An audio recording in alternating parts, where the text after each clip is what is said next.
திருடங்க என்ன பண்றாங்கன்னா ரயில் தண்டவாளத்துல கிரீஸ் பூசிட்டு இருக்காங்க. எதுக்குன்னா அந்த வழியா வர ட்ரெயின்ல தங்கம் கொண்டு வராங்க. அந்த ட்ரெயினை நிறுத்தி அந்த தங்கத்தை கொள்ளையடிக்க என்ன பண்றான்னா ரயில் தண்டவாளத்துல காது வச்சு கேட்டுட்டு இருக்கான். காதை வச்சு கேட்டுட்டு ரயில் வருதுன்னு சொல்றான். அங்க இருக்கிறவனுங்க ஓடி போய் ஒளிஞ்சிக்கிறானுங்க. இப்ப அவனுக்கு பிளான் பண்ண மாதிரியே அந்த ட்ரெயின் அங்கேயே வந்துட்டு முன்னாடி போக முடியாம வீலெல்லாம் ஒரே இடத்துல சுத்திட்டு இருக்கு.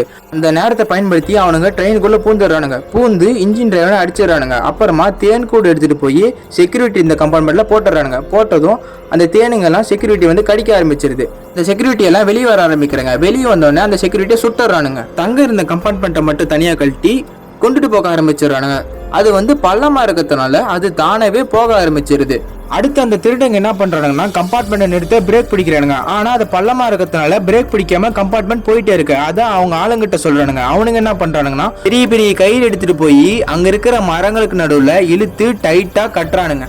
அந்த கயிறுல கம்பார்ட்மெண்ட் மோதனால மரங்களெல்லாம் வேரோட சாஞ்சிருது. அதனால கம்பார்ட்மெண்டோட வேகம் குறைய ஆரம்பிக்குது. ஒரு வழியா கம்பார்ட்மெண்ட்டும் நின்னுருது.